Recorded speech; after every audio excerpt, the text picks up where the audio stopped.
दिनैनि जेनाखि गोथार दिन बे दिनजों लोब्बा लाखिनानै जोङो सालाकाटि समस्तिनि सिङाव दिनै खुरसाकाटि प्राइमारिनि सिङाव हरिगाव बाजाराव BTR निफ्राय राननानै होनाय सेल्फ हेल्प ग्रुप माइनाव सोरां बिथांखि जेनाखि आसनि बेखौ दिनै राननायनि मोनसे हाबाफारि लादों।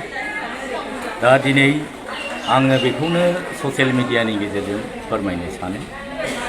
दिनैनि दिनाव माइनाव सोरां बिथांखि जेनाखि सेल्फ हेल्प ग्रुप चेक राननाय हाबाफारि बेवहाय जोङो दिनै जिनाखि मोनसे आसा आकांक्षा जों नुनो मोनदों बा जोंनि आगोलाव BTR सरकारा बा जोंनि UPPL राजनीतिक दोलोआ बुंबोनाय जिनाखि बाथ्रा कमिटमेन्ट बे कमिटमेन्टआ दिनै थारैनो दिनै मोगथां महर मोनफैबाय आरो दिनैनि दिनाव जों बुंनो हायो बे माइनाव सोरां बिथांखि सेल्फ हेल्प ग्रुपनि जिनाखि आसनि बे आसनिखौ जाय बिथांमोनहा मोनदों बेनिफिसियारि बिथांमोनहा निस्सय बे 25,000 जेनाखि रां अनसुंथाइ मोनदों फार्स्ट किस्ति बेजों निस्सय बिथांमोनहा गावसिनि जिनाखि परिकल्पना प्लेनिं बे प्लेनिंखौ सेल्फ हेल्प ग्रुप जाय बिथांमोनहा मोनदों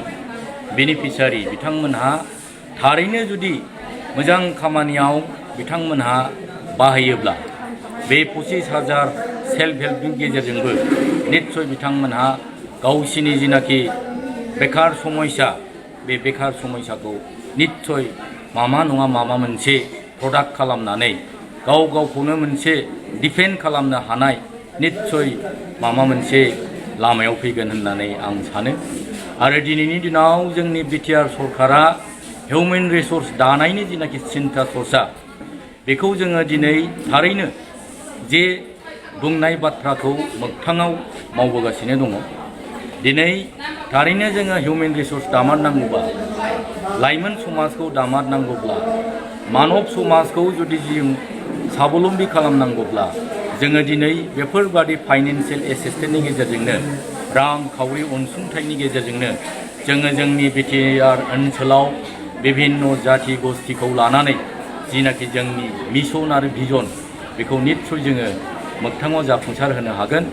आरो बेल' नङा जोंनि BTR सरकारा मानगोनां प्रमद बर' बिथांनि दैदेननायाव जिनाखि सुपार 50 मिशन बेफोर मिशनखौ दिनैनि दिनाव जोङो सालिजारि खालामनानै नायोब्ला बियो दिनैनि दिनाव जों फिथाइखौ मोनाब्लाबो बे फिथाइखौ जोङो कयेक बोसोरनि उनाव निस्सय मोनगोन।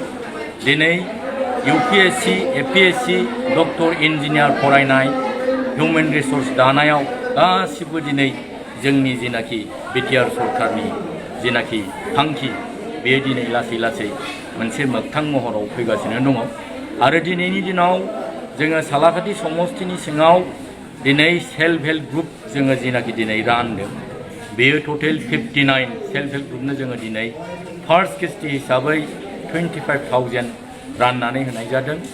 आरो जों आसा खालामदों सेकेन्डआव बिथांमोनहा जुदि मोजाङै मावोब्ला निस्सय बिथांमोनहा बेफोरबादि एक्टिभिटिसजोंनो निस्सय गावनि जिनाखि खामानि मावनाय बेखौ जुदि मोजाङै मावोब्ला निस्सय बिथांमोनहा बेफोरबादि हाबाफारिजोंबो निस्सय गावनि ओनसोलाव गावनो गाव निस्सय गसंनानै मोजाङै गावनि संसार जानायाव आवगायलांनो हागोन होननानै आं सानो।